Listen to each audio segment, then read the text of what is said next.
Hey everyone, welcome back to episode 3 of the Foundation Podcast. This is a podcast where we talk about all things WWE, TNA, AEW, anything that may be happening within the world of wrestling. Today I got my best boys out here, Darius and Alex. I was about to say Alexis, but unfortunately he couldn't make it this time. Yeah, we need to bring it back again. We're here to talk about WWE SmackDown, Monday Night Raw.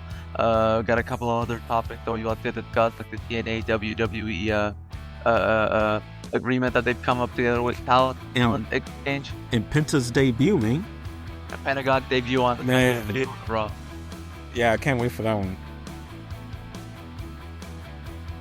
All right. Let's go ahead and jump right into it. The results for the second episode of WWE Raw on Netflix. Huge night in San Jose, California. Started off with CM Punk coming and cutting off a promo after his win against Seth Rollins last week. Immediately got to business. Started talking about the Royal Rumble.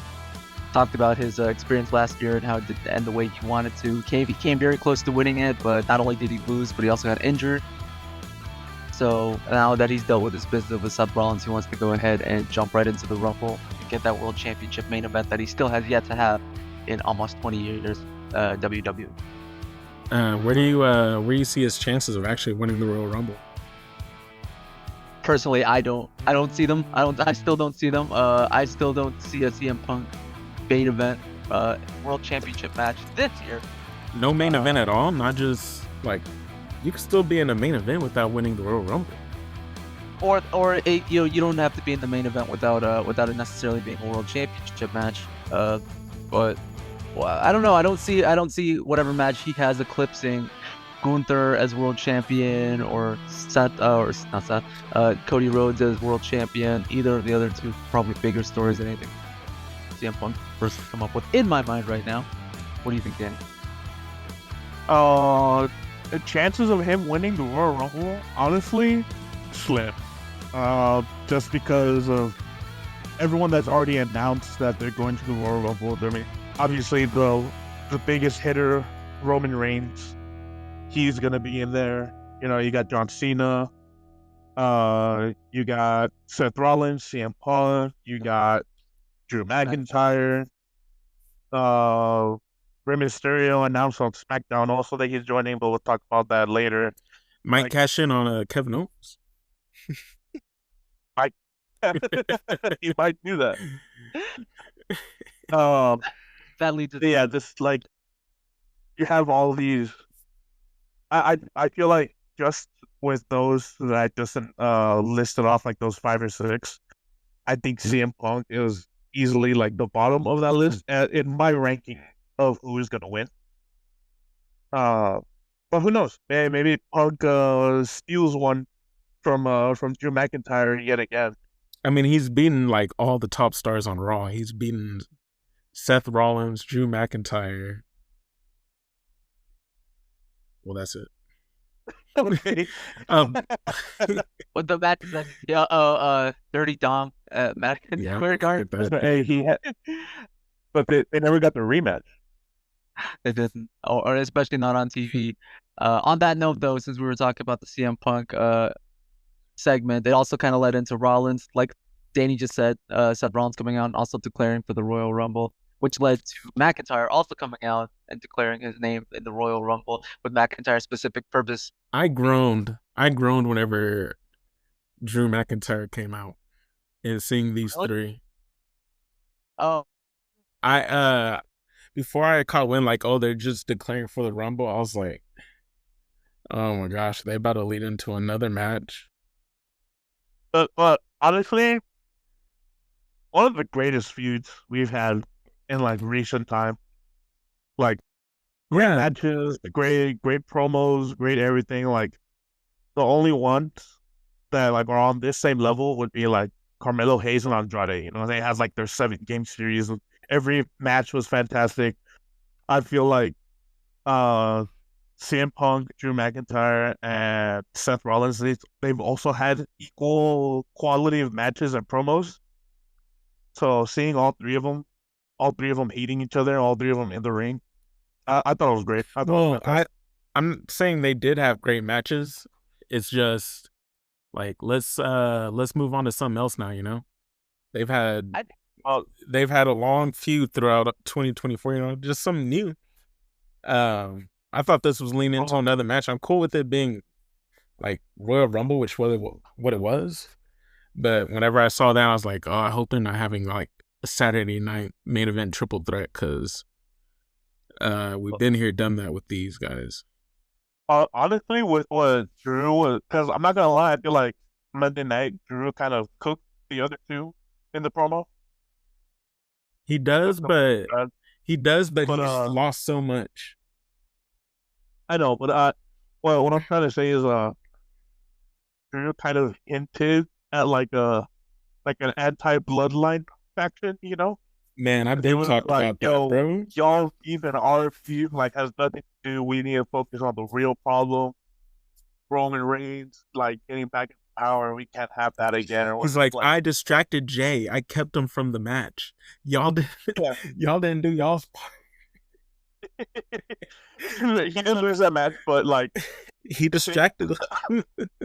who hinted who the last time that they were gonna do that? That was me on the first episode. I was like, there's an undercover faction that I think he's starting with Kevin Owens, and I did say Seth Rollins eventually too. I think that might lead into a faction. I still do. Yeah, because even though Drew and Seth might have animosity of their own, Seth Rollins didn't like he still isn't on the side of the bloodline. Like, you know, he didn't turn back around and be like, oh, we're good now, like Sami Zayn did, like a bunch of others did, like Jey Uso did. So he still recognizes that Roman Reigns did a lot of damage to the WWE main event title scene for the past 2 years, almost since COVID, since 2020. So Seth Rollins knows better than to trust Roman on that one. But yeah, so it was a good little segment. Just reminding us that Royal Rumble's coming up. I liked it. It's also a good way to show the audience. You know, they have animosity amongst each other, but it's kind of leading into the Rumble as a whole, which it's significantly better than them doing another, continuing another feud. I am excited for the WrestleMania rematch between Drew McIntyre and Seth Rollins that we're gonna get next episode of Raw. Yeah, that one's gonna be cool. Okay. And it leads on to the first match of the night, and we're gonna do things a little bit differently. We're just give the results because this is gonna be after the Raw and SmackDown results. I really want to get into this. So yeah, I mean, so the Penta Chad Gable match. Of course, I just said we're gonna get into this one more in depth earlier. We're just gonna say, you know, Penta won, and spoiler, I thought this match was amazing. Absolutely. I would live. Yeah, so can't wait to talk about that, honestly. But just for the sake of time, moving on, we got Judgment Day segment. Oh man. Liv Morgan just is she about to cuck Dom? Things like she was getting like that I'm not mad, I'll like Get my disappointed back. kind of thing, you know? Like feel about it. Because Dom was just being like, Yeah, you know, I mean it, right? She's like, oh yeah, I get it. Yeah, like we might see the downfall of Dom pretty soon, probably by WrestleMania. Yeah. Probably. He's gonna be single, which I'm sad about. And then that moves on to the second match of the night, Sheamus and Ludwig. And man, another banger match, man. This was awesome. Like every single one of these matches, I think, it's better than the first episode on Netflix, honestly. So the first episode of that was a lot of corporate trying to get everyone on. Yeah, but I'm talking about like the pure wrestling. Everyone cooked here, and it kind of felt like I think it's a better crowd too, because the first episode on Netflix, like it was celebrities there, and they're not gonna get into it like true fans. You know what I mean? Like they even announced that was the highest gate, right? So obviously your average fan probably couldn't afford those tickets. Right. But this And this one here, still had celebrities here, but they were celebrities, fans of the show, like Daniel Cormier, who's been a big time WWE fan for years, decades. He was in the audience tonight too, just kind of showing more. I would agree that the audience was more enthusiastic, was here to watch more wrestling, kind of the weekly. yeah, it was an awesome crowd, and that plus the great matches made it made this episode awesome. Like, I hope now I've got high expectations, of the weekly show since it's on Netflix. I'm like, all right, y'all gonna give me bangers every night. And on that note, though, too, with Sheamus beating Ludwig Kaiser, immediately after the match, he confronted Braun Breaker, the Intercontinental Champion, who's also sitting in the audience. Sheamus still hasn't won that Intercontinental Championship. He definitely has his eyes on it. I could very much see them go. Are they wrestling in Saturday Night Main Event? I think so. I did not recall an announcement that made that night, but I could see that going. You know what's sad about Saturday Night Main Event? No Jesse Ventura.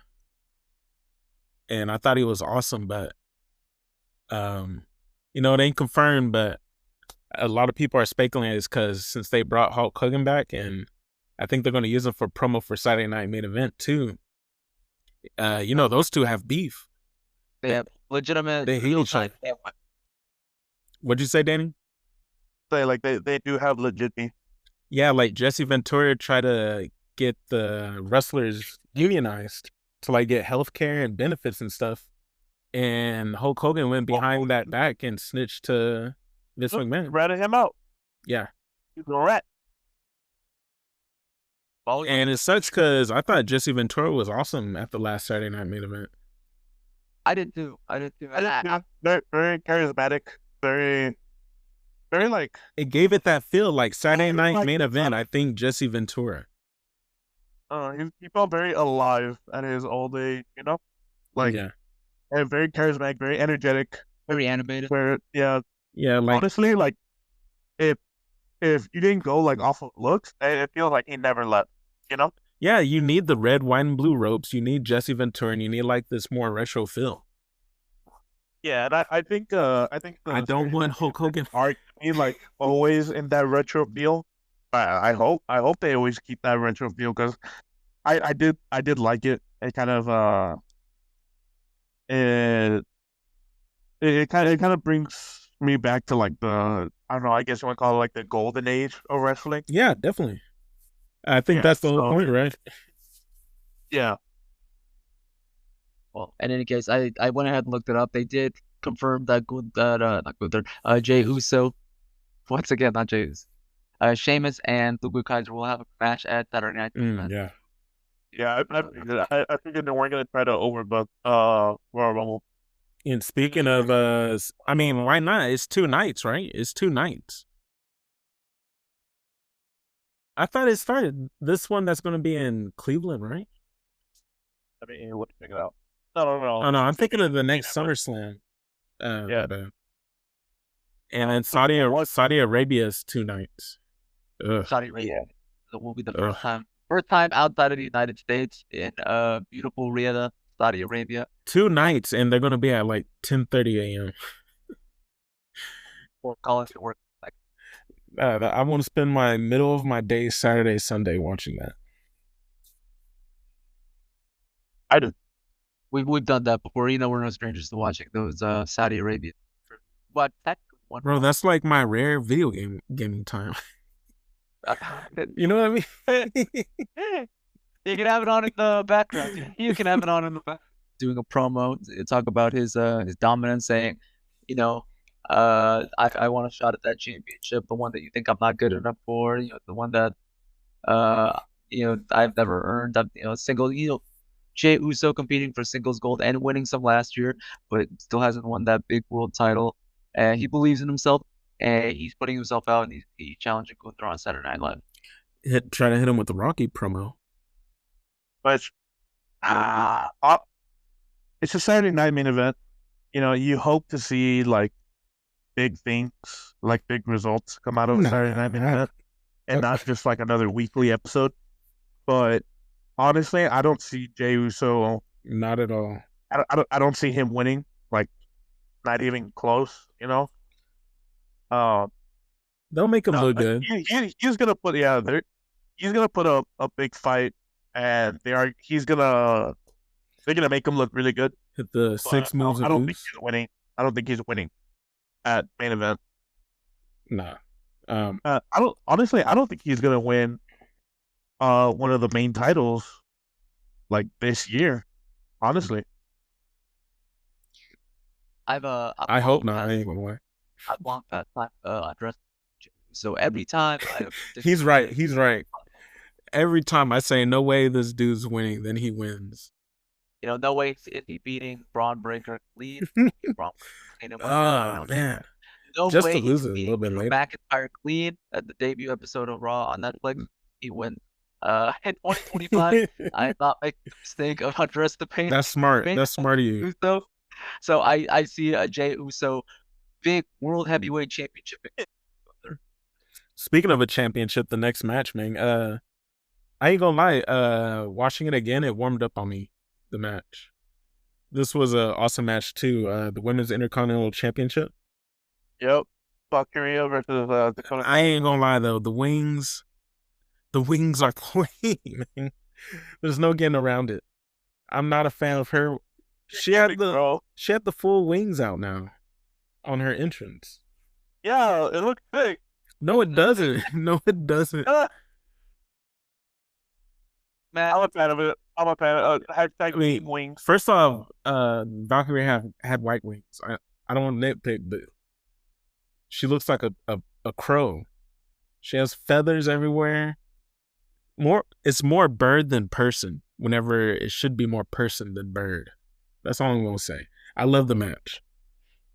amazing match, amazing victory for Lyra. Put her name as the first. Not a lot of people could say they were the first of any champion in WWE, let alone in WWE. But she went and cemented herself in history. First women's Intercontinental Champion. I feel for Dakota Kai. She done that a couple years. I was suspecting a heel turn. I was expecting something from Dakota. Now, even though I don't remember them ever turning face, like weren't they always heels with the stuff with Bailey? I agree with yeah. Yeah, like heels. Then they stopped acting like heels, but they're not really faces. That's what I'm saying, like likable heels. Like they don't do anything heelish. She just loses. They haven't done anything since. Since Bailey won the championship, Damage Control hasn't really been up to. I mean, Io Sky wrestled for the championship. Half of them were injured for like 7 months. One of them is still injured for that's true. not how much longer. That is true. They do stay injured. If you recall, Dakota Kai having the multiple month injury, I think the latter 8 months for one. Moving on to the next match. Another banger. Sami Zayn defeating The Miz. This was a banger match. The Miz was wrestling Sami Zayn like he was Daniel Bryan. He was even hitting the yes kicks. I was like, whoa, what got into The Miz? You only see this like once every other year. Yeah. And just to go back to what Alex said, about the first happening in WWE or like in the world of wrestling. Sami Zayn finally pinning with the blue thunder bomb. Yeah, man. Oh man! After that haluva kick from out of nowhere. Yeah, the haluva kick into the blue thunder bomb. I was like, oh my god, he did it. This was a great match, and it was like for no reason too. Like, what was their quarrel? Like, that's what I was thinking whenever he like reversed the skull crushing finale. I was like, what's the beef? Where's the beef?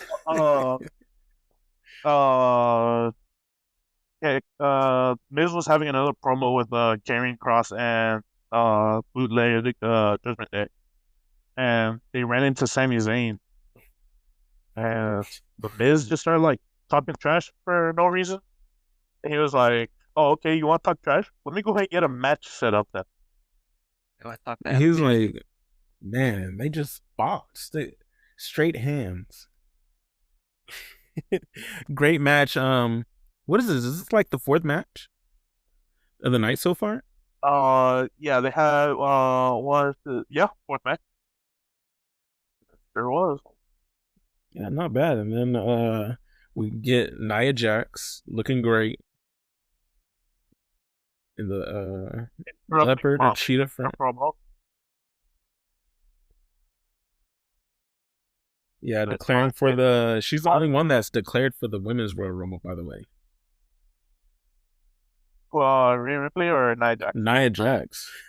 Which surprised not get her match against. Nope. Oh yeah. I guess not. But not, I mean, Liv Morgan doesn't.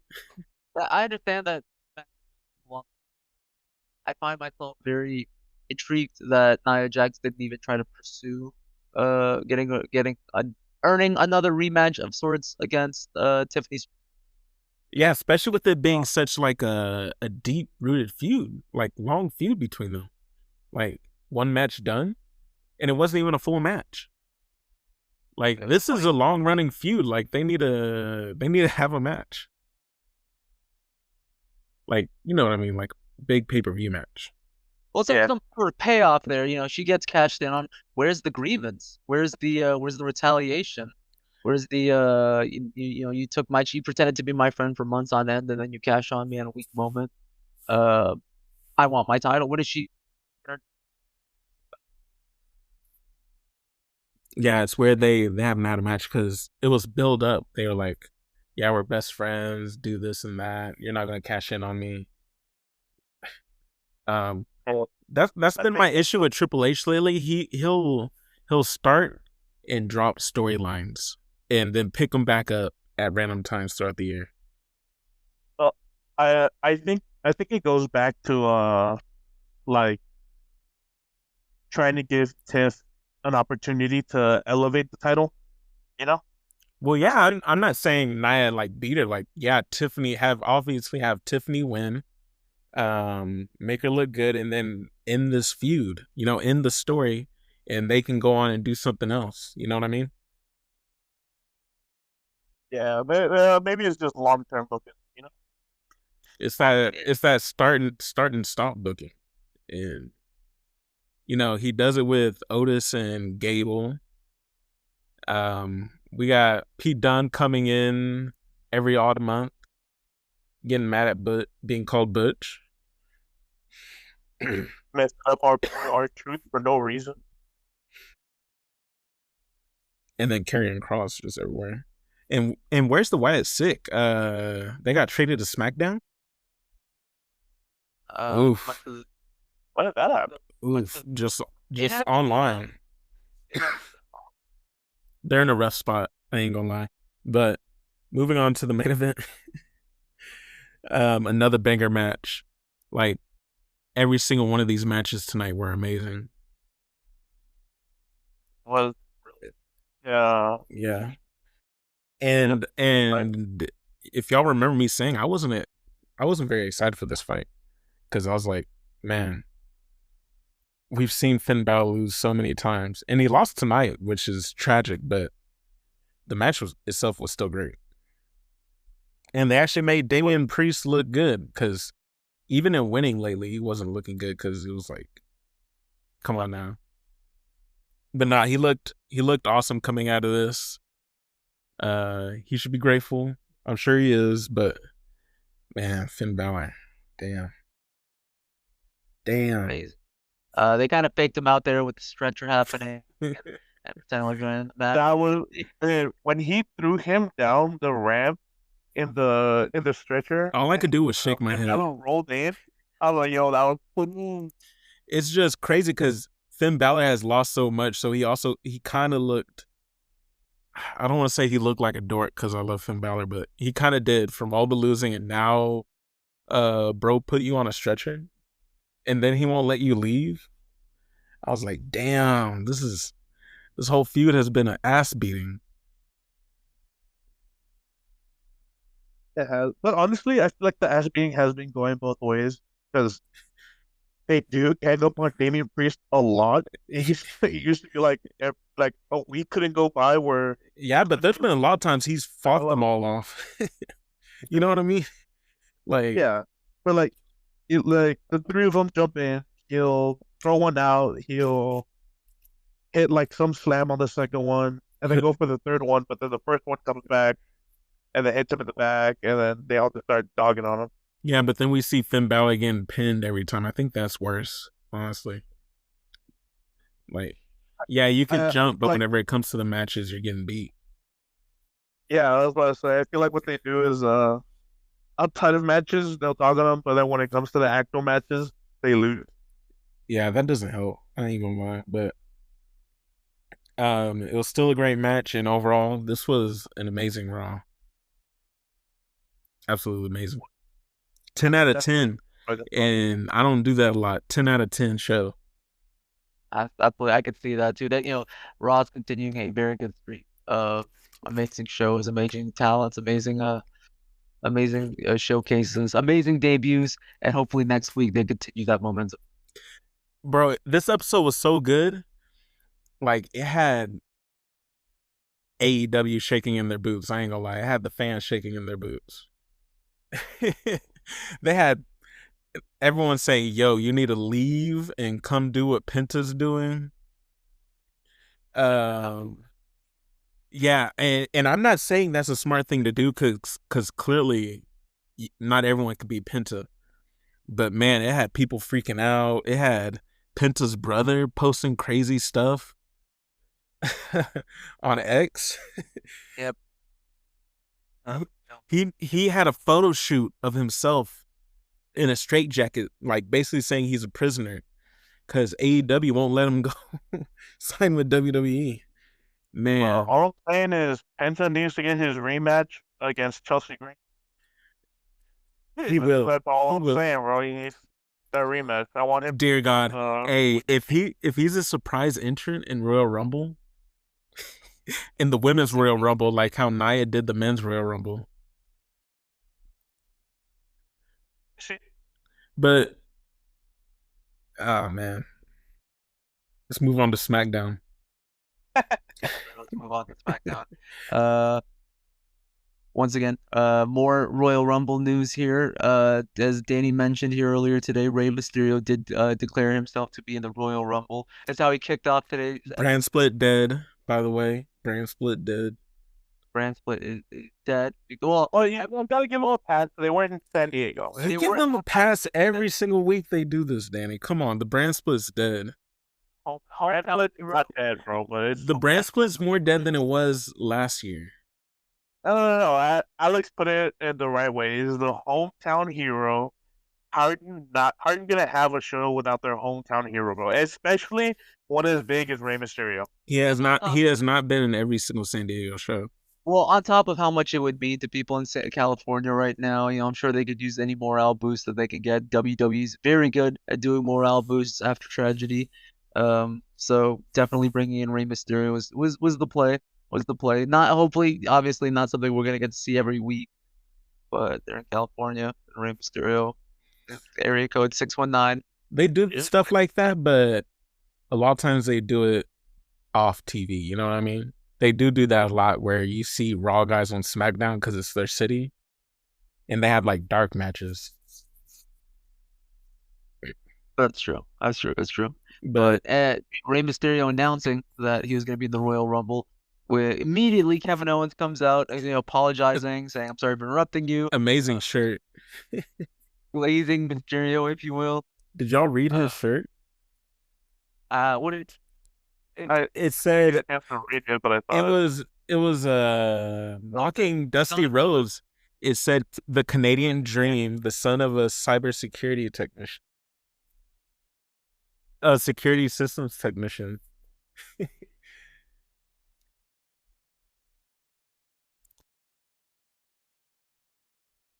Can I just say one thing about that title? I don't like how fake it looks. Like, it looks like a toy title. Like, the plate was coming, like, the main plate in the middle was like coming halfway off the plastic strap. Well, no, I'm just saying it looks like a Walmart belt. It doesn't look like one of the legit WWE belts. But isn't it like a remade replica because they can't have like the official wing belt? You can make a replica, but you can make it look high quality like the rest of your championship belts, man. I mean, Well, the thing is, like, it's not an official like championship belt. Like they talk about it in the promo. Like Rey Mysterio like called them out because Owens was like, "I want you to win, and I want you to challenge me so we can have our they're actually not calling it the replica. They're calling it the Winged Eagle, and they made it to gift it to Cody Rhodes, and then Kevin Owens stole it. You know what I mean? It's technically the Winged Eagle Championship. But it's not. That was a one night thing. Like that's not like a legit belt that you can just challenge for. You know? That's not the point, man. I'm just saying that it looks like a fake belt. Like It looks like a fake belt for a fake championship that KO has, Well, or claims to have. in any case here, they both had a quick moment. Ray wants to win the Rumble. Owens wants him to win the Rumble. Owens has a lot of confidence in himself that he's going to beat Cody Rhodes. I could see a Kevin Owens Rey Mysterio main event at WrestleMania. I don't see it not feasibly happening, but more of if that was a direction that they happen to go in. I don't think I'd be complaining. I don't think I'd be complaining at all. I'm sure those guys could put on a really good show, even with Rey Mysterio's advanced age. Yeah. But with that afterwards, Kevin Owens obviously tried to attack Ray. Ray tried to set him up for the 619, and Kevin obviously got away and was able to pose with the championship to that segment there. Yeah, they're kind of going with the he's kind of losing it mentally, kind of. Kevin Owens, he's going crazy about being a champion. I wonder, like, how much more unhinged are they going to make him? I think he's reached like the peak of unhinged. He waxes and wanes. Craziness over the next couple of years. I mean, every couple of years he waxes and wanes, like whether how crazy or not, whether he's the prize fighter or what. Never know what he wants is championship reign or not. Yeah, but bro, he's asking people like, "Are you gonna win the Royal Rumble and challenge against me?" Yeah, like bro, what? Like, oh, you don't even have like an official title, bro. What do you mean?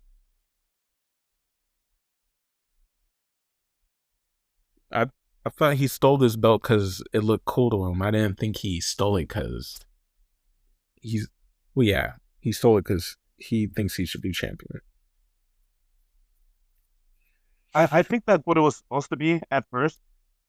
Like, I took your Winged Eagle belt because I'm supposed to be champion, but now it's turned to like, I am the Winged Eagle champion.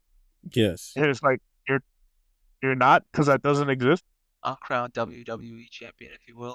Yeah, I mean, I'm the women's WWE champion. I'm Winged Eagle champion. Yeah, fuck it. So after that segment, you have Naomi and Bianca. They had a bit of a situation happen last week, but they were able to overcome it and kind of just talk backstage. I feel like there's no hard feelings between us. Situations happen like that, so they got on the same page. And Nick Aldis also running around SmackDown trying to get Kevin Owens and Cody Rhodes to sign the official contract. The addendum. Try to keep things in order. Yeah. I believe the first match, well, before that, there was like a pre-segment of Bianca hanging out, and then Naomi comes out, and she's like, "Have you heard from Jade?" And I'm like, "Bianca, why wouldn't you be the one to talk to Jade?" And I'm like, it's starting to look more clear that it's a Naomi heel turn. Yeah. Yeah, I'm like, why are you asking Naomi if she heard from Jade? That was your tag team partner, like, for a whole year. You asked Naomi to fill in. But at this point, I feel like Jade's been gone for like a really long time. Yeah, she has. There's a reason you feel that way, 'cause she has. At this point, she's gonna come back in the Royal Rumble as a surprise, you know? like, oh shit, surprise entrance, she's back. But like, we're not gonna get any answers until then. I think Naomi and Bianca are going to be in the Royal Rumble, and at some point it's just going to be those two facing each other. Naomi's going to like betray Bianca after they had like maybe an agreement, like, yeah, let's help each other. That's going to be the heel turn. Then Jade's going to come in for the save. Bam. I think what's gonna happen is Jade Cargill is gonna come out. She's gonna face Bianca, and then they're gonna go at it, and it's gonna make people think like, "Oh, what is it Bianca that did it?" You know, like why would Jade come back and immediately target by Bianca? I'm in my head canon. I still think it's Bianca, the one that did it. She's just trying to pass off of like, "Oh, who did it? Oh, this is weird." You know, You still think it's Bianca? I still think it's Bianca. Yeah. Hmm. Oh, they got injured. What happened, guys? We gotta figure it out. I know We got a mystery to solve, gang. they very much want to make it big, but I'm also on the same page as you boys. Very much think it's Bianca. I think it's Naomi. Like, Naomi's the only one with Jade Cargill's health information. What if she's hiding her condition because she's the one that attacked her?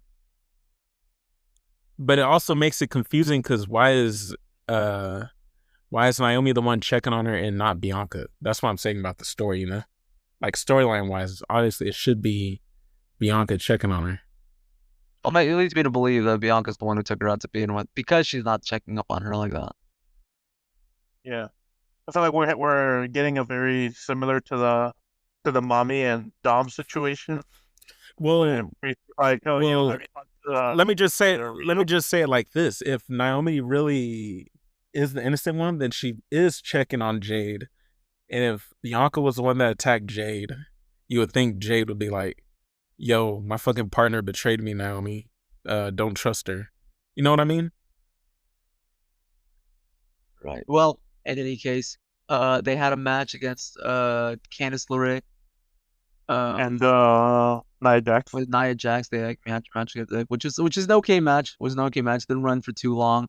Unfortunately, Candice LeRae taking the L for the team on that one, and announced afterwards that Bianca and Naomi will be defending the Women's Tag Team Championship against Lash Legend and Shakira at NXT, which I'm always a big advocate for NXT getting a championship match. On the CW. Women's Tag Team Championship. I don't see them winning, but I do like to see it happen.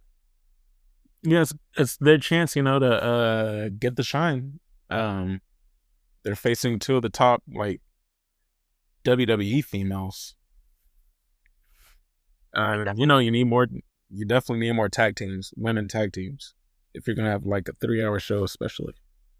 Yeah, for sure. I feel like there's too many men's tag teams, but I can really only think of like 3 women tag teams. You know? Yeah. That moves on to the next match. Jimmy Uso, I ain't gonna lie, he's grown on me. Big Jim. He had a little promo. Big brother, damn. Started having a match against Carmelo Hayes. Did a little bit of pre-match promo, pre-match hype, get his name out there. I don't know how I feel about the nickname. The nickname Big Jim. Kind of sounds a little bit just you know at face value, like he's trying to catch some of the lightning in the bottle that. Nah, come on now. At face value, let's finish. I said at face value, kind of didn't seem like it, but once he's out there, once he's kind of like styling and talking, carried it on his own. I started having a bit of a fun match for interrupted by Tama Tonga and the rest of the bloodline. Yeah, it was actually a really good match. I might say Jimmy might be a little bit better of a singles worker than Jay right now. Yeah, I'm on the edge of my seat. Don't want to get into it. No, I mean, like, I feel like Jimmy needs more matches. Jimmy needs more solo matches for me to give like a definitive answer. I would still say Jay Uso is the better singles, just because of the amount of matches he's had since leaving the bloodline. So he won the Intercontinental. He's fought Gunther a couple times. well, yeah, They were good matches. I wouldn't say that. I wouldn't. Not all of them. You wouldn't say they were good matches? Not all of them. The 2-3 matches that he had against Braun Breaker? Pretty Uh, solid. not all the Braun Breaker matches. I ain't gonna lie. He did pretty solid work against Gunther, even though he lost twice. Is it twice now? Like I'm not holding him for like wins losses, but in terms of like the quality, Oh, that's what I'm saying. Like, even though yeah, he lost he had. but he's still pretty solid. I disagree. I ain't gonna lie. Of all of Gunter's, like, he was on a crazy run that time, and I'd say his matches with Jey Uso were like his run with like Sami Zayn and Sheamus and all that, like that title run, that Intercontinental title run you're talking about. No, just like Gunther in general. So the program itself. Yeah, his program with Jay is the weakest. I ain't gonna lie. I even put Damian Priest's feud with Gunther above Jey Uso Gunther. All of it, like the whole program of feuding with him, the promos and the matches. Yeah. You know what? For now, let's agree to disagree. But I'm not saying I didn't like Jimmy Uso during that match. I did like Jimmy Uso, and I kind of agree with Alex a little bit that Big Jim kind of needed like his own little solo push because like. Yeah, they're just trying to find something to stick to him. I ain't gonna lie. having your he needs a yeet called main event Jey Uso and him getting like the push from like the crowd and WWE giving him opportunity, like title opportunity after opportunity. Like I feel and like just seeing him be called main event Jey Uso, you kind of also want like your own nickname. You know, you kind of like want something for yourself. So I think him being like self nicknaming him as like Big Jim, I see it. I agree with it. I think since Jimmy Uso has came back, he's kind of winning the fans over, and it's not overnight. Like whenever Jay said heat, but I think he's up there as one of the top SmackDown baby faces. Like for sure. Yeah, well, I think because he came back as a babyface. Because remember when he came back during that was it SummerSlam against Roman Reigns, Jay and Roman Reigns? It might have been SummerSlam or it might have been one of the other PLEs around that time. When Jimmy came back against Jay, and everyone hated Jay. I mean, Jimmy. Yeah, hated him because he betrayed him. But because he interrupted Jay. Jay was clearly about to win. But yeah, Jimmy interrupting Jay, coming back after another injury, coming back as a heel, and then for all the shit to go down afterwards, and then him to leave and then come back as a babyface, nicknaming himself Big Jim, and the crowd is like starting to enjoy his presence a lot more than before, and having great matches. Sacrificing his toe for one of the better. You know, I thought he broke it again because he jumped at Carmelo and he's doing the splash whenever he's getting countered on it. He's like landing on his toes. I'm like, ugh. Now I'm noticing it. I feel like his toe is not 100%.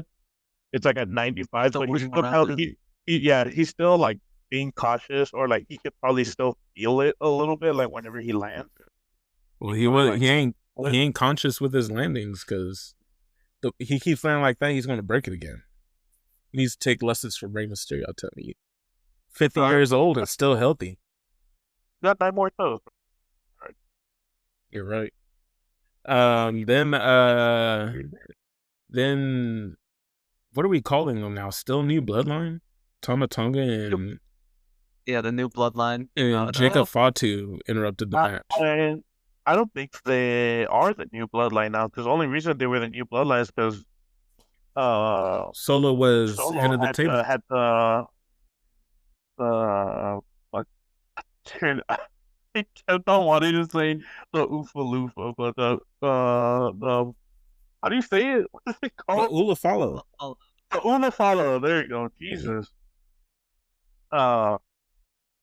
Yeah, so since he lost it, I feel like people have been like, well, what do we call them now? Because they're not the new bloodline anymore. No, I think you can still call him the Bloodline.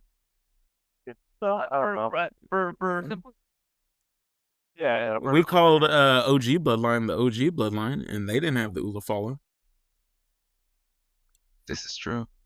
Well, we only call them the OG bloodline because there was a new bloodline, but now there is no new bloodline. So are they back to the bloodline, or are we still gonna call them OG bloodline? We're gonna call them OG Bloodline because there still is a new Bloodline, and the new Bloodline interfered in this match, beat everybody's ass. Carmelo thought they were friends. Yeah. And then Solo comes out, and Jacob gives him the mic. Like Carmelo is deserved. Bro. Let's leave it. Let's leave that one for now. But yes. Solo receives the mic. The crowd's shitting on him, and he doesn't say anything. He just leaves. Takes his windbreaker off. And Jacob's just looking at him. Like the first time you saw your father like drunk, or the first time you saw your father fell, like that look.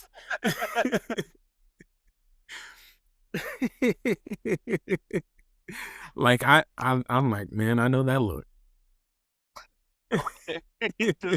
That's the point. Yeah, but Jacob was he was hot on the mic after that. He sure was. I was like, man, they continue to do it. The Bloodline story is the strongest thing going on in WWE. Even to this day, I'm still wondering what's going to happen next. And what is going to happen next? Who knows? Yeah. Who knows? They ended up getting stormed off the ring by LA Knight and Braun Strowman. This was all the slow. I'm not gonna say anything crazy, but this is a classic Triple H booking.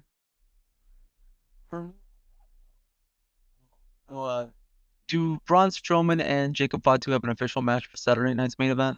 I think so, yeah. I think so too. I love when they get the Yeah. At first, it was LA Knight trying to fight both of them off.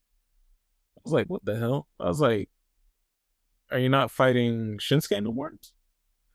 He tries to fight both of them and then knocks them over. Then Braun Strowman comes in for the save, looking brawlic. They keep on doing the same thing where like LA Knight will fight Shinsuke, and then the Bloodline will interfere because of something that happened backstage, and then LA Knight's trying to get his lick back on the new Bloodline by interrupting them, and then I feel like it's been a cycle that's happened like 3 times already. With LA Knight specifically. Yeah. At this point, if you're on SmackDown, you just gotta treat Bloodline like a stage hazard. Like Carmelo Hayes is gonna be onto the next new thing. He's not gonna try to get revenge on Bloodline, even though he got busted in his mouth. You know what I mean? Honestly, after that experience, Carmelo, yeah, they're a stage hazard. They were close to them, bro. Yeah. Like, damn, I got hit with him, you know. All right. Next stock, you know. Yep. I'm gonna do my next thing and hope they don't interfere with this. Hope I have no reason. But after the announcement of Braun Strowman versus Jacob Fatu for main event, we see Penta's future tag team partners. The Motor City Machine gets better of Los Garza after a pinfall and after some distraction from the Pretty Deadly. Continue to gosh, the pesky Pretty Deadly.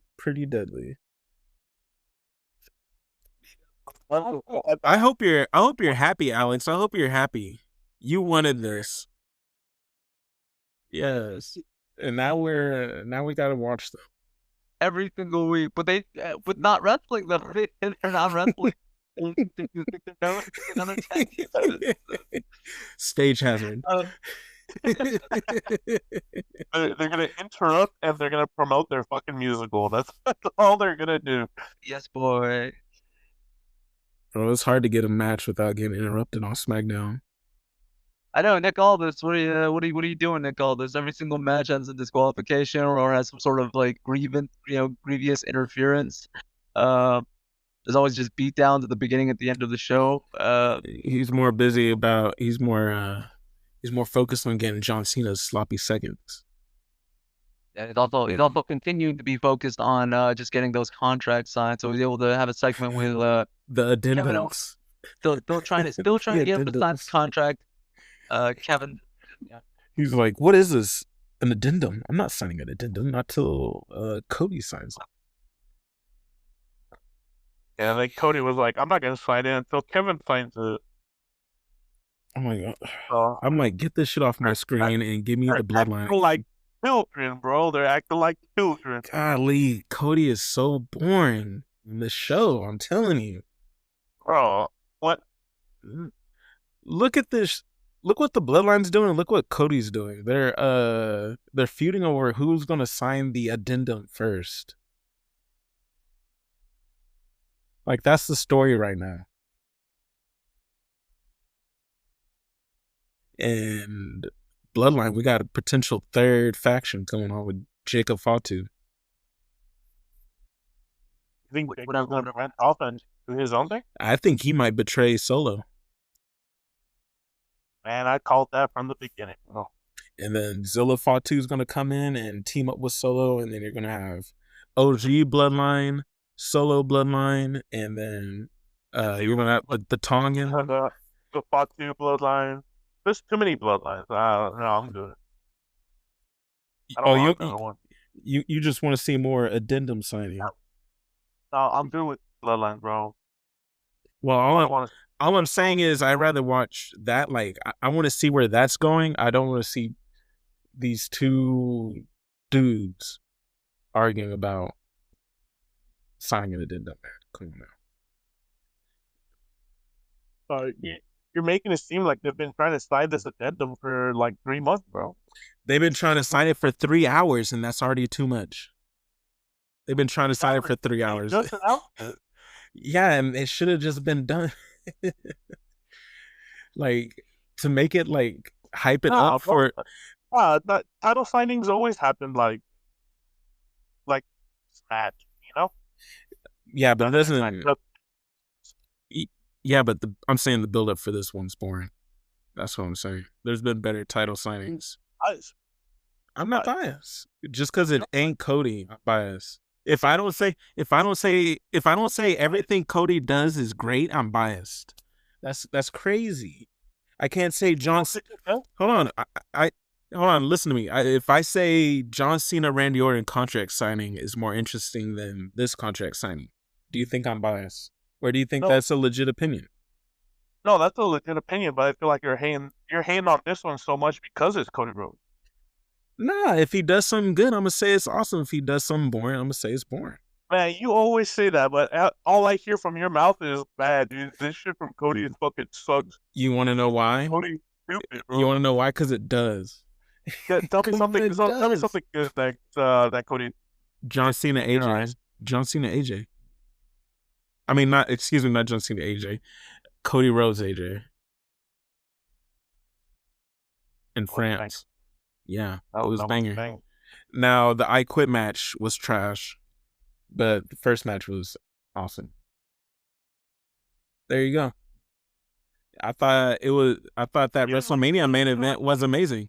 I thought the WrestleMania main event was amazing. There you go. When I saw him hit the crossroads off a ladder in AEW, I thought that was amazing. I was the only one in the room that popped off when Cody won. All of y'all were quiet as if he had just pinned y'all into me. Yeah, I was getting into it, man. I was like, all right, I'm going to root for Roman Reigns. I was getting into the match, but yeah, I could still, even if I didn't root for him, I could say he had a great match. Something you can't do, obviously. Well, so you can. Yeah, let's move on. Alex, what do you think? You heard both of what we're saying. What do you think?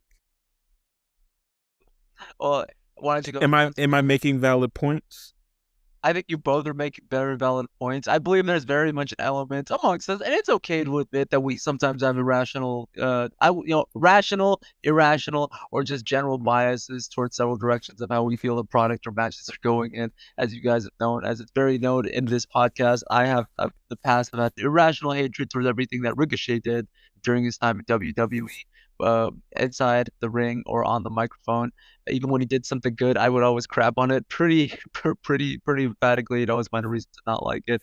So there might be elements of some irrationality there, but it also is up to personal taste. Some people may not like the Cody Rhodes program. Some people are getting a little tired of the Cody Rhodes program. Some people might not, think that the way he's carrying the program with Kevin Owens is a little bland, is a little stale. Not inherently my.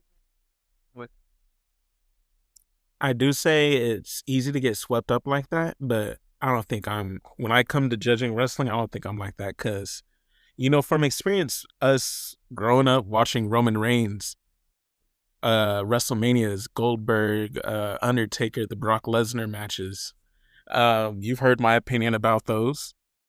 And if you from the past heard current me talk about Roman Reigns now, you would have been shocked. Say that isn't true, because I shitted on Roman Reigns matches,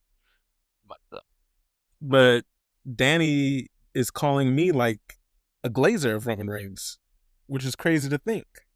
But the thing is, that's entertaining right now. Like, I ain't gonna lie, that's like the best storyline going on.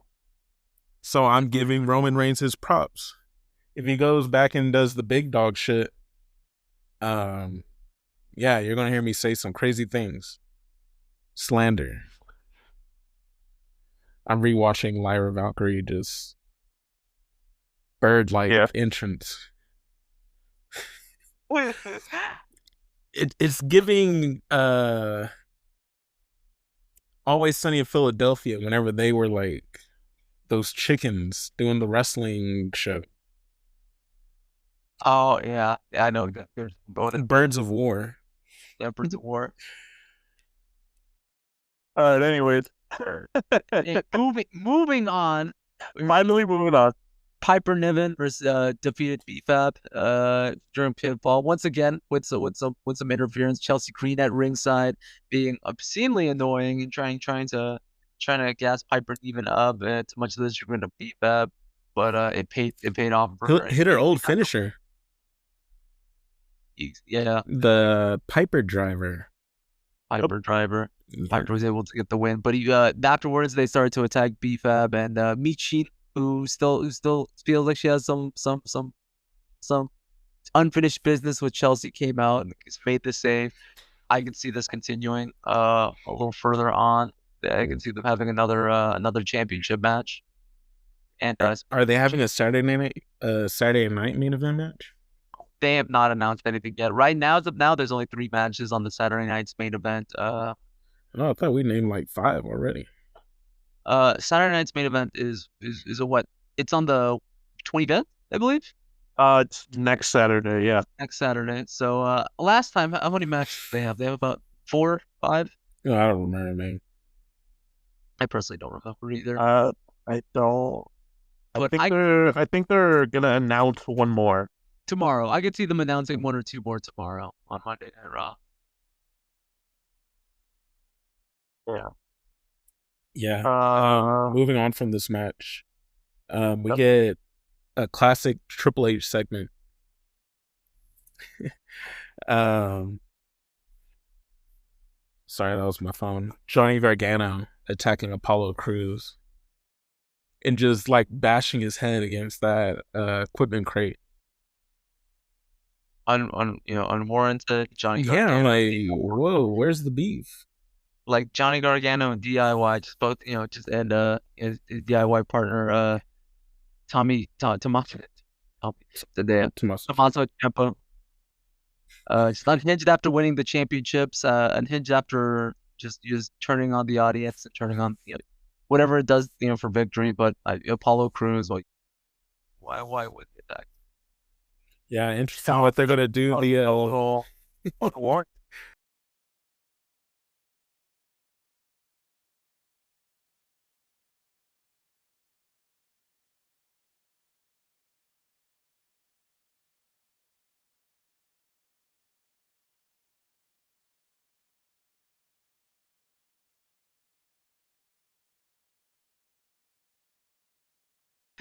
Next the main match event. up, second to last match of the evening, we had Bailey competing against Tiffany Stratton. We're talking about bangers on Monday Night Raw. Let me tell you about a banger match with Bailey, Tiffany Stratton. I love whenever Bailey can go on, go all out and compete with someone on her level.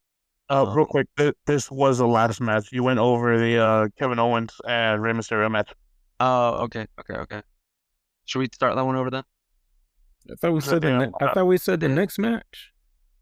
No, I said second to last match. I thought you said last. Yeah, you did say second to last match. Second to last. So next match of the evening, we had Tiffany Stratton and Bailey, who had an amazing match, amazing show out. Bailey, it's always amazing when Bailey. Again, you skipped over the Kevin Owens and Rey Mysterio match. Oh, right. I ain't gonna lie, that match, and the last match was Tiffany and Bailey. What? So ended right after that match. I'm getting what he's saying, because whenever Kevin Owens and Rey Mysterio wrestled, it happened at a weird time. I was like, is this the end of the night? It was the second to last match. It was the second to last match. Yeah, it just felt like a main event match. All right, lead into the Mysterio match.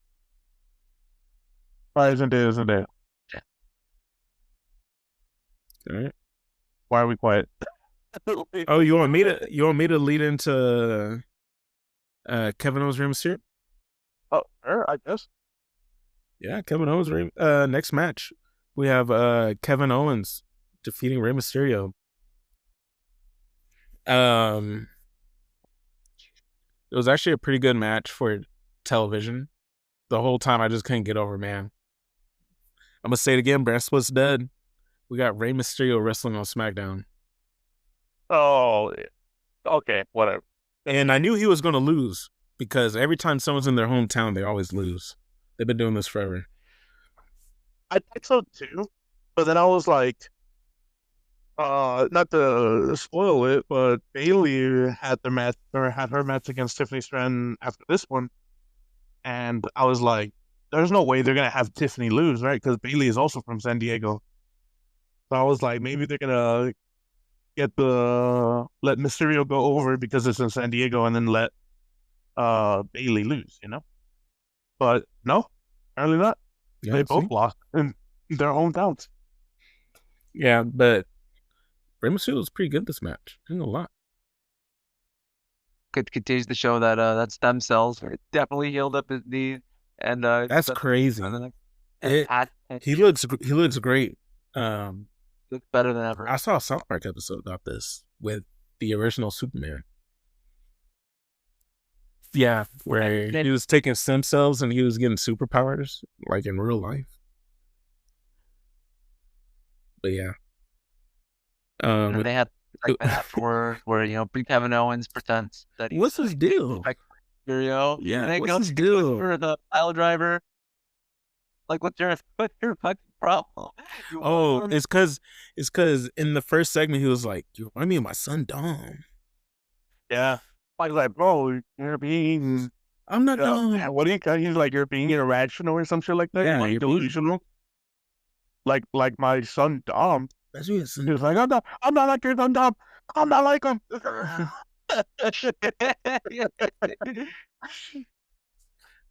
Yeah, but dude, honestly, like after the match and he was doing like the show of sportsmanship, like going for the handshake and everything, I was like, okay, cool. Like the respect is there. It's all good.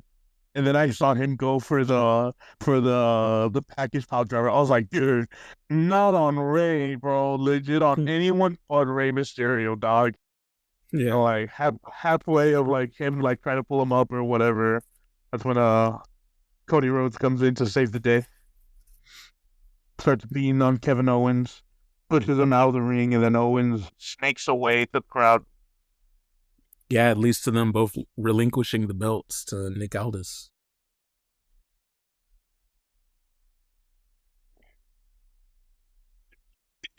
But then signing next. They're gonna have the contract signing at Saturday Night's Main Event, which I guess that kind of leads into it. We have 3 matches so far and a big segment leading into a Royal Rumble match, into their Royal Rumble match. So this I guess you could say at this point Saturday Night's main event is starting to get a bit more well-rounded. They have big names on it. Cody's not wrestling because he's already got a big match set up for When is he ever wrestling? well, but Bro, you do not say that after the reign he's having after Roman Reigns, bro. Yeah, I feel like Roman Reigns wrestled more than like Roman Reigns last year compared to Cody Rhodes' current year. Like this WrestleMania, from last WrestleMania to this upcoming WrestleMania, I feel like Cody's barely wrestled. Count on one hand the amount of matches that Roman Reigns has had since in between the two WrestleManias, bro. How? Count the pay-per-views. He's had more pay-per-view matches. 3. He's had more pay-per-view matches. He had one against Jay. He had that fatal 4-way against Randy Orton, AJ Styles, and was it LA Knight? The tag team match. The tag team match. That wasn't for a title. That wasn't a title match. Bro, he's still wrestling. That's what I'm saying. He's wrestling on pay-per-views.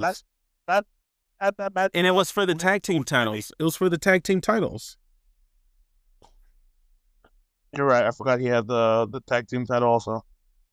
But he lost. He was trying to get it from Kevin Owens and Sammy after they took it from the Usos. And then last week Jimmy and Cody had their match against the New Bloodline. Was it New Bloodline? Or yeah, it was New Bloodline.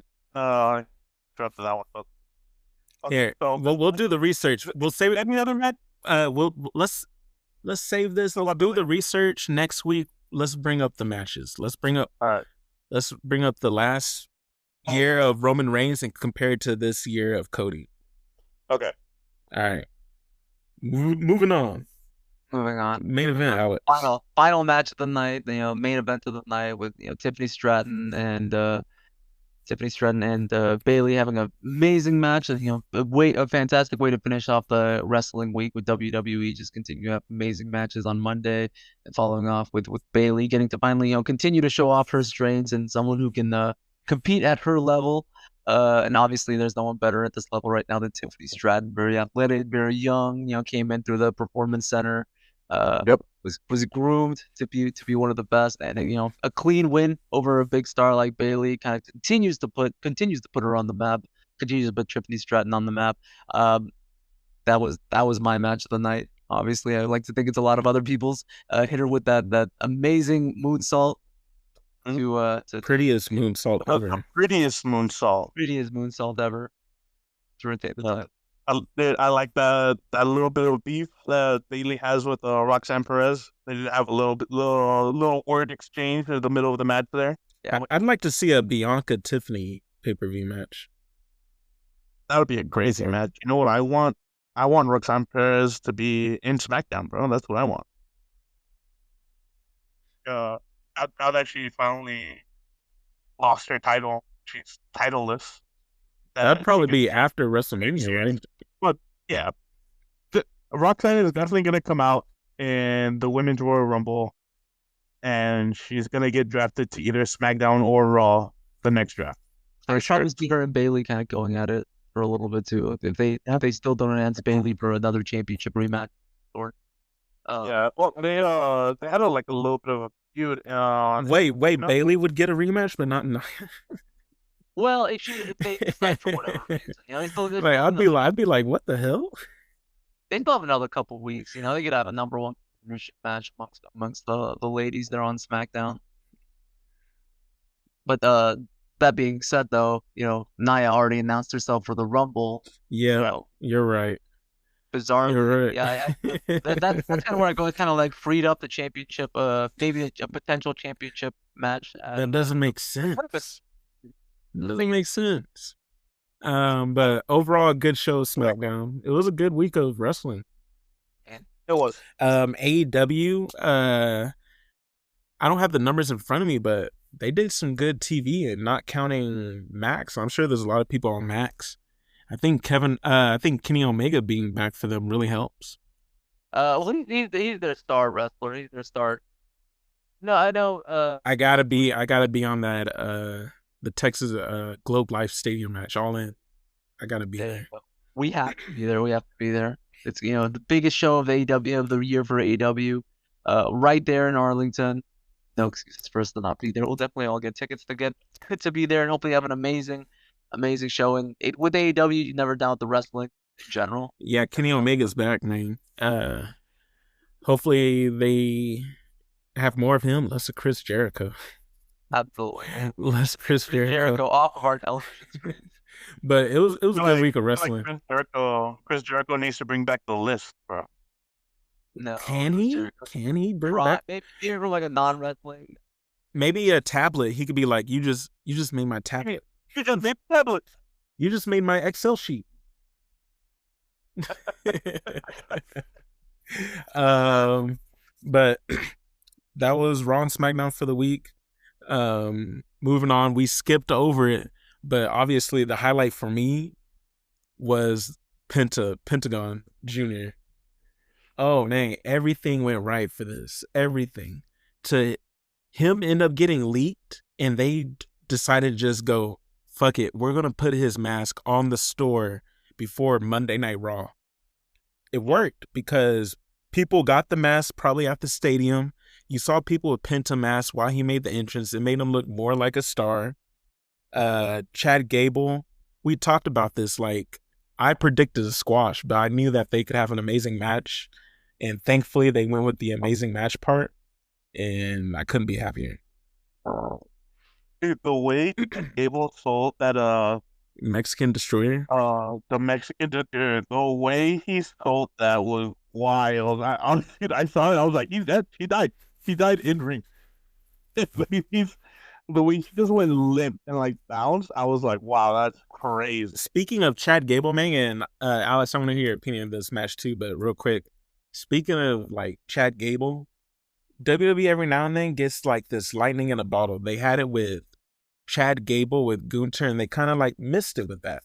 And Gunther and Penta right now, that was a lightning moment, and I hope they don't drop it. I hope they capitalize on it. Absolutely, a new way to tell a story with Chad Gable, of course, because a lot of his storytelling does become a little repetitive under Triple H. Now that obviously leads to a vehicle to get us some more matches with Pentagon, some Penta, if you will. Definitely, because they put on some magic. I mean, they had an amazing wrestling, amazing debut for Penta. The one I could see beating Braun Breaker. I could see Penta beating Braun Breaker as well. I could see him having a champion. A lot. Maybe WrestleMania. I don't know. Maybe WrestleMania. I could see the program. I see the vision there. Just put him on a spotlight. John Cena Penta. Come on now. Mexico would go crazy. And I haven't even mentioned Rey Mysterio at Backlash in Mexico. Backlash in Mexico, and then we have Penta, and Rey Mysterio, and of course the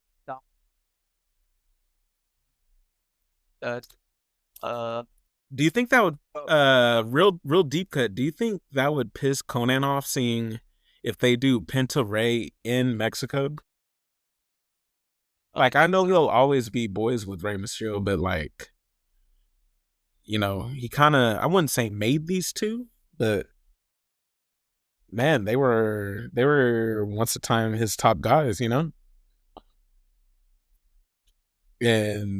they don't come in Mexico often, WWE, but they're doing a Backlash there, which I guess just became the South American pay-per-view. Not like that's definitely North America. Excuse me, Latin America, the Latin American pay-per-view. Triple H is finally, definitely getting some good Latino stars to hopefully continue having more Latin America events, because they know how big the fan base is. They know how big the merchandise sales would be. Would Ray Phoenix be in by then? I think he still has another 10 months. Jesus, golly. 45, let him go. It's kind of his fault. He was injured. I ain't gonna lie. I ain't injured, but he wasn't. He took the money injured. That's a debate for another week. This it's good times, amazing Penta match. Yeah, go over it, Alex. The match, itself. Well, we were at like the Mexican Destroyer. I mean, there was a couple botches. You hear it all the time in the interviews. The ropes are different for each like AEW, TNA, Impact, excuse me. The ropes are different, so sometimes you see these luchadors try to jump on the ropes, throws them off. You had some of that, but He handled it very well. They did a couple of moments, while they were in the ring. Chad Gable German suplexed them on the ring apron. itself here on the apron. Oh, Kind man, of yeah. some just some crazy stuff off the top rope. Kind of getting caught a couple of times, like you mentioned earlier. Hit the sacrifice. Are they calling it the sacrifice? His arm breaker? I believe they called it the sacrifice. I believe they referenced it. They referenced it. He obviously that pose. Cero. Yeah, He man. called. He has good music. Thankfully, he has a catchphrase. He has the look. He has an awesome finisher with the Penta driver. Yeah, you can do big things with Penta for a while. And Mexican Destroyer. Then finished it off with the Penta driver, which you just a modified pile driver of sorts. I'm glad they're letting him do, because that's still kind of a neck, and it's something that WWE avoided for a very long time. Anything on the neck, but Pentagon and Chad Gable, kind of two people. If you're gonna do pile drivers of any sorts, of any modified styles, you're gonna want to do it with Chad Gable. So they continue to put their trust. I wouldn't consider it more of a pile driver. It's more like the Michinoku driver, but he does it from like a half Nelson. And Yeah, there's been quite a few of them, because Lyra does one and she won the belt with her driver. And then you see Piper Niven bring it back. I'm like, whoa, we just saw 3 driver finishers. Chris Sabins is a driver. It's a safe move, but now he can't do his Fear Factor, which was like the just like the package pile driver that Kevin Owens does. That used to be his finisher, but that move's probably retired. Yeah, I wouldn't be surprised if it was. Honestly, with just how safe WWE is trying to be, and how serious they're taking the safety of their superstars. I wouldn't be surprised if they retired the move. Yeah, plus since they're so deadly with Kevin Owens, Cody right now. No, it's just the way they got it promoted. It's one of the worst things you could do to one of your combatants there. Yeah, I don't think he's gonna hit it every match. He might bust it out every once in a while. Maybe in the Chelsea Green rematch. Onto the apron. Onto the apron, Fear Factor. Or onto a ladder. Off the ladder, excuse me. I want to see a Penta run against all of the women's. Come on. Every single one of them. What made that one hilarious was the fact that the Black Triad, Black Lotus Triad or whatever, they were the bad guys. They're trying to get revenge on him. Wasn't he also the good guy when he had that match against Chelsea Green? Yeah, she was part of the Triad. Kairi Sane too. And speaking about Kairi Sane, where's Asuka, bro? She's hurt. Yeah. I know she's hurt, but like, damn. Yeah, I know, right? It's been a while. She's an illustrator on the side too, so right these days she's just kind of on Twitter and kind of like posts some illustrations. She got hacked. She got hacked a couple days ago. Yeah. Dang. And I think there was one last thing we wanted to talk about, the TNA partnership. WWE and TNA, yeah. What do y'all think? I had initial reservations before I kind of thought of the possibilities. because they specifically named out that it would be NXT superstars that would be making their way to TNA wrestling. Instead of which we already kind of assumed. So a lot of people already assumed that they would, Yeah. but they're SmackDown Raw superstar. Where WWE is going to take their biggest stars and they're going to get, yeah. I ain't gonna lie. I kind of see this as the beginning of the end for Impact as being, maybe getting absorbed by WWE. I do think, I can see them being absorbed, but I don't think they're gonna lose the title of like TNA wrestling. I think what they're gonna be is like a subdivision of WWE. Well, that's like they're gonna lose everything they are because being a whole separate company and then just getting absorbed and rebranded as like a fourth show, a second developmental. That's crazy. Well, They used to. They tried to go do a Monday Night War with WWE. I know, like that was. Yeah, but to now be the B show developmental. You know how TKO owns WWE and UFC. Oh no! TNA is gonna be like a part of that. No, they would not be. Give them equal rights as them. Not equal rights, but like with two main things being UFC. Nah, they're not gonna have that cachet to where like. Nah, I think they're gonna get folded into WWE. Saying that they're just another like org owned by TKO, I think that's like putting them on that's a big pedestal. I mean, UFC is a big organization and WWE is, and Impact is nowhere near there. AEW is nowhere near there, and they're the second closest. Well, I searched up like the article, and this is from WWE. It's saying here, Anthem Sports and TKO today announced a multi-year partnership aimed at creating unprecedented crossover opportunities within WWE and TNA programming for NXT superstars and TNA wrestling stars. So I don't think it's gonna be a full absorption. There's still gonna be TNA. They're still gonna do their own thing, but now they have the opportunity to cross promote. Yeah, I know that's what it is initially, but I think this is the beginning of what's leading to that. Because, yeah, I just don't see TNA benefiting from this as an individual company at all. They're gonna lose Joe Hendry. They're gonna lose any of their biggest stars. Are gonna get probably absorbed into WWE. And yeah, they're basically gonna be a developmental. That's what's happening now. I mean, that to give credence to what Darius is referring to, because this isn't the first time that WWE's partnered with, I guess, a lower indie, if you will, and then took all their guys. But if you recall, back in 2015, well, there was a promotion called Evolve Wrestling, that was ran by Gabe Sapolsky. Kind of an indie in Philly, kind of ran out. They were doing their own thing.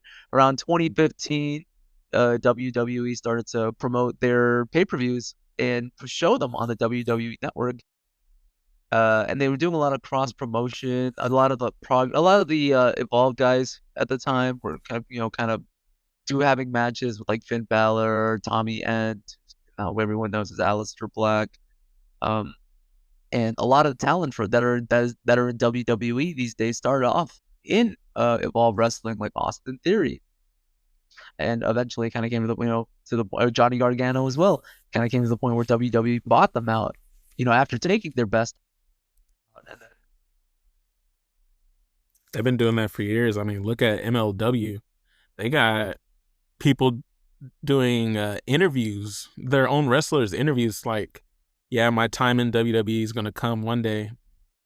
Like, come on, man. I mean, they took Drew McIntyre from there, Jacob Fatu, the most recently. Well, I guess the reason I'm partly saying this is going to be different is because WWE isn't its own company now. They have their parent company, TKO, now that's kind of running like the business side of things. So I don't think it's in TKO's best interest for WWE to just fully absorb TNA. Why wouldn't it be? What? Because would you rather have two streams? You could get income from them. I mean, if you buy them, you get their TV time, you get their show. Like, you can still make money off them. You can't have their show and their TV time if TNA just gets fully absorbed by WWE. Why not? Why? Because then TNA kind of wouldn't exist anymore. I think it's better business-wise to have just a cross-promotion and just let WWE and TNA kind of I remember whenever WWE owned WCW and ECW for a while before they folded, and they were on their TV time. I mean, they did a storyline on TNN, and what was WCW on TNT? TBS? Yeah, but that's when WWE owned WWE. But TKO now owns WWE. So their thought process may be different. Pardon me. That makes sense? It does, buddy. All right, y'all. What do y'all think? All right, well, on that note, we're going to go ahead and end this week's episode of the Foundation podcast. We're here going to be here next week discussing the, Saturday night's main event, SmackDown and Raw, and some previews leading into the following, Royal Rumble that'll come up a couple weeks after that. We're going to be fresh off Saturday night main event. Yes, sir. We are going to be fresh off Saturday main event. Another fire Raw, hopefully. Another fire Raw, another banger SmackDown. What would y'all say was the best match of the week? I personally continue to talk to think about the Tiffany Stratton Bailey match. Raw probably, objectively have better matches than that one, but that one kind of resonates. Honestly, the best match probably Eller. Oh man, I'm gonna have to go with the Penta match, man. To me, it's either Penta or Sami Zayn, Miz. Probably leaning more towards Penta, but honestly, I feel like any match in Raw is like a strong contender of the match of the night. Yeah, but, man, like Lyra Valkyrie winning, that was fire. Yeah. Bringing Sheamus and Kaiser was fantastic. Penta, Chad was fantastic. I think Damian Priest and Finn Balor, they had the match of the night or match of the week, but it's not a far. It wasn't a big leap, for like above the rest. No. Now, who had the better show? Raw. I mean, we just list all those bangers from Raw. Raw definitely had the better show this week. SmackDown wasn't show, but Raw kind of more. Hey, we ain't good. I ain't gonna lie. For what's usually a dead period in wrestling, this like middle January. This is the road to WrestleMania. The curb to WrestleMania. This is the curb. This is the We're about to step into the road. This is the parking lot of WrestleMania. I'm about to get onto the road. Yeah, I mean, close to the road, but we're getting some Saturday night main event. That's a little barbecue right in front of the building, and then we get onto the road to WrestleMania. Hulk Hogan appearance, y'all think on Saturday night main event? Honestly, using his voice for like promotion and stuff, I think so. I think he will. I don't think it's heel turn. Related. It's gonna be for his American beer. Was it an American made beer or something like Real American beer? I heard that they were gonna make new commercials with different wrestlers. They were considering options to do that. They probably still are. So we'll see what Real American Beer and TKO and WWE.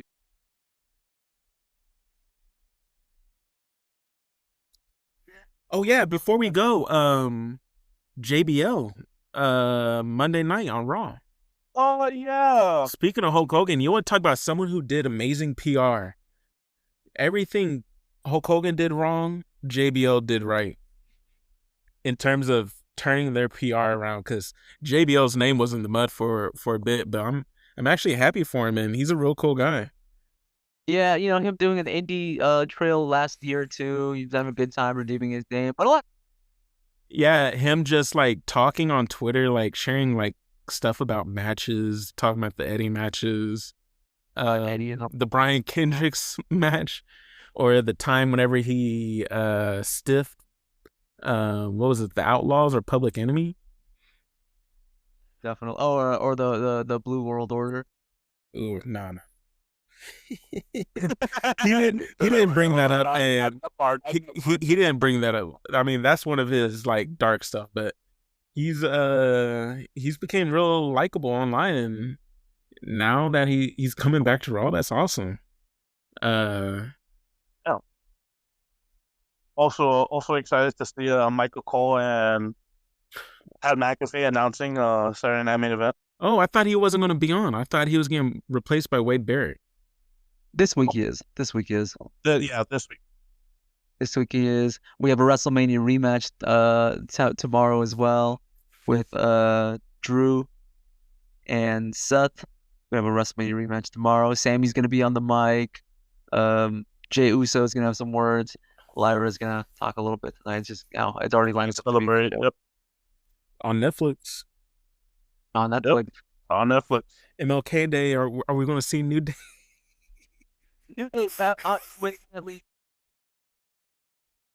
tomorrow. New Day gonna cut a promo on MLK Day, and they're not gonna be able to get a world out because of the crowd booing them. Honestly, I can see it happening. And not mainly because people are still gonna like hate on them for the whole thing with Big E. But yeah, it's definitely gonna happen. All right, y'all. That's it. All right. Next week we discuss if New Day gets booed on MLK Day.